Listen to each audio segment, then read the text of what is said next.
고엘 미니스트리입니다. 많은 분들이 고엘이 무슨 뜻이냐고 물어보셔서 오늘은 고엘에 대해서 알려드리려고 합니다.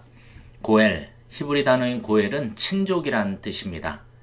그런데 한글 성경에서는 기업 물을 자라고 번역됐습니다. 기업을 물은다는 뜻은 레위기 25장 25절에 잘 나와 있는데요. 여러분이 이해하기 쉬우시도록 제가 현대인의 성경으로 한번 읽어볼게요. 만일 어떤 사람이 가난하여 자기 땅을 팔았을 경우에는 그에 가까운 친척이 그 땅을 다시 사야 하며, 여기서 말하는 그에 가까운 친척이 바로 고엘입니다. 고엘이 그 재산을 다시 사서 되돌려주는 겁니다. 이렇게 다시 사서 되돌려주는 자, 그 사람이 바로 고엘입니다. 영어가 조금 더 정확한 의미로 번역된 것 같은데요. 고엘, 영어로는 kinsman redeemer입니다. 즉 친족 구속자예요. 성경에서는 룻기의 보아스가 고엘의 대표적인 예입니다. 이렇게 기업을 물으는 일은 아무나 할 수 있는 일은 아닙니다. 어떤 사람이 기업 물을 자가 될 수 있는지 성경에 잘 나와 있는데요. 신명기 25장을 보면 기업을 물을 사람은 형제에서부터 시작됩니다. 즉 가장 가까운 친족인 형제부터 고엘의 역할을 할 수 있습니다. 만약 가장 가까운 형제가 그 의무와 권리를 이행하지 않으면 그 다음 가까운 친족에게 그 우선권이 넘어가게 됩니다. 그런데 신명기 25장 9절과 10절을 보면 그 의무와 권리를 행하지 않은 사람에게 어떻게 하는지가 나와 있는데요. 제가 신명기 25장 9절과 10절을 읽어볼게요. 그의 형제의 아내가 장로들 앞에서 그에게 나아가서 그의 발에서 신을 벗기고 그의 얼굴에 침을 뱉으며 이르기를 그의 형제의 집을 세우기를 즐겨 아니하는 자에게는 이같이 할 것이라 하고 이스라엘 중에서 그의 이름을 신 벗김 받은 자의 집이라 부를 것이니라. 이렇게 고엘의 역할을 제대로 감당하지 않으면 집안이 불명예와 수치스러움을 받게 됩니다. 이처럼 기업을 물으려면 개인적으로는 손해와 희생이 따르고 사랑이 없으면 할 수 없는 역할입니다. 성경에는 고엘의 역할이 몇 가지 더 나와 있는데요. 민수기 35장에 보면 고엘을 피를 보복하는 자라고 번역하고 있습니다.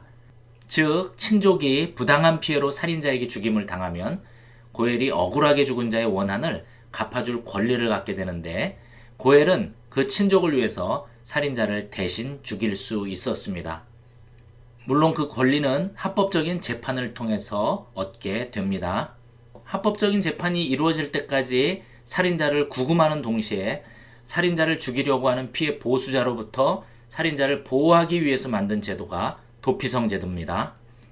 도피성은 총 6개가 있었는데요. 요단 동편에 3곳, 요단 서편에 3곳이 있었습니다. 요단 동편은 벳셀, 길랏, 라못, 바산 골란에 있었고요. 요단 서편에는 게데스, 세겜, 헤브론에 있었습니다. 제가 앞에서 룻기의 보아스가 고엘의 대표적인 예라고 설명했었는데요.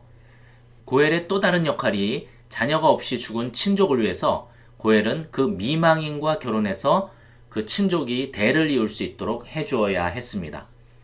이것을 특별히 계대 결혼이라고 했고, 그 샘플 스토리가 성경에 2곳에 나오는데, 하나는 창세기 38장에 나오는 유다의 며느리 다말의 이야기고요.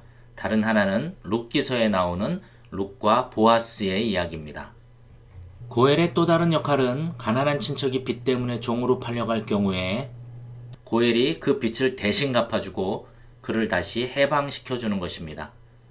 이런 고엘의 제도는 이스라엘이 부족국가 형태에서 벗어나서 왕정국가로 발전하면서 점차 그 기능이 사라지게 됐습니다.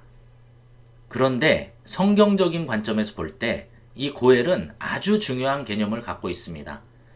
형제의 죗값을 물으거나 속전을 주고 그 친족을 구원하는 의미가 예수님이 우리를 구원하시기 위해서 죗값으로 자신의 생명을 지불하시고 우리를 속량하시는 그 구원의 개념과 연결이 되는 겁니다.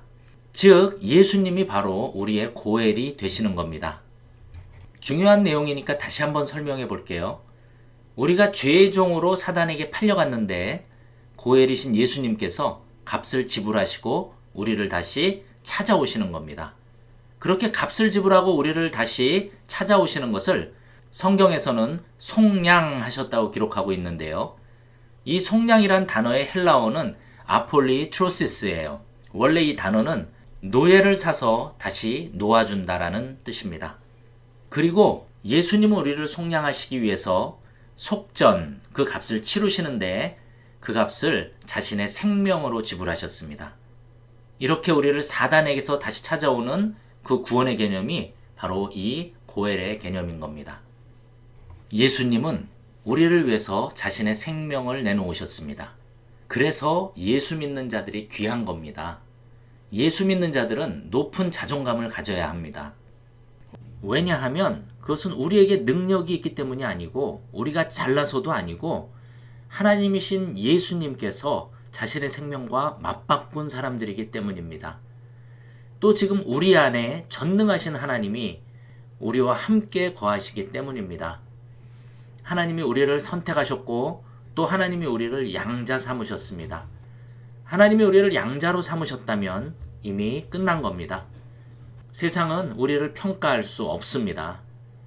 예수님 때문에 높은 자존감을 갖는 우리 모두 되길 예수님의 이름으로 축복합니다. 마지막으로 룻과 보아스 얘기가 나왔었으니까요. 룻기를 간단하게 설명하고 마무리할게요.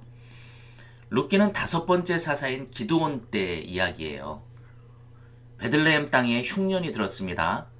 그 땅에 살던 나오미의 가정은 요단강을 건너서 모압으로 이주를 합니다. 그러나 모압에서 남편과 2 아들이 모두 죽습니다. 그 당시 남자 없이 여자들만 산다는 것은 아주 힘든 일이었기 때문에 나오미는 고향 베들레헴으로 귀향을 결심합니다. 그리고 며느리들에게 너희 어머니의 집으로 돌아가라고 말합니다. 그런데 2명의 모압 며느리 중에서 룻이 시어머니인 나오미를 따라가기로 결정합니다.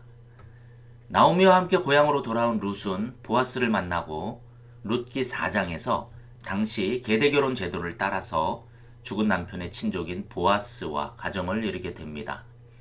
그런데 참 재밌게도 룻기 2장 1절에서는 보아스가 베레스 가문에서 태어난 유력한 자라고 기록하고 있습니다. 베레스는 유다의 며느리 다말이 유다를 통해서 나온 쌍둥이 아들 중에 한 명이었습니다. 이렇게 성경에 기록된 2건의 계대결혼 이야기가 같은 가문의 이야기라는 것이 무척 흥미롭습니다. 룻기 4장 13절입니다. 이에 보아스가 룻을 맞이하여 아내로 삼고 그에게 들어갔더니 여호와께서 그에게 임신하게 하심으로 그가 아들을 낳은지라. 17절도 한번 읽어볼게요. 그의 이웃 여인들이 그에게 이름을 지어주되 나오미에게 아들이 태어났다 하여 그의 이름을 오벳이라 하였는데 그는 다윗의 아버지인 이새의 아버지였더라.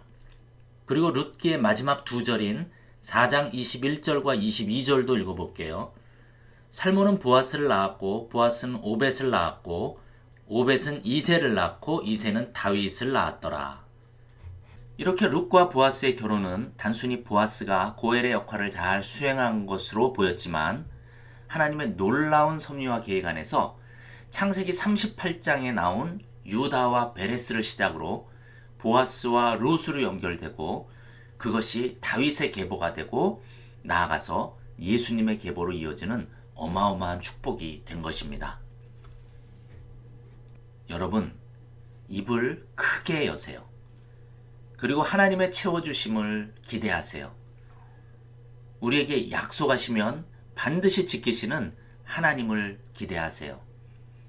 마치 새끼들이 어머니가 날라다 주는 먹이를 받아 먹으려고 둥지에서 입을 크게 벌리고 먹이를 기다리듯이 하나님을 향해서 입을 크게 벌리고 하나님의 채워주심을 기대하는 우리 모두가 되길 예수님의 이름으로 축복합니다. 제가 시편 81편 10절을 읽으면서 마무리하도록 하겠습니다. 나는 너를 애굽 땅에서 인도하여 낸 여호와 내 하나님이니 내 입을 크게 열라 내가 채우리라. 아멘.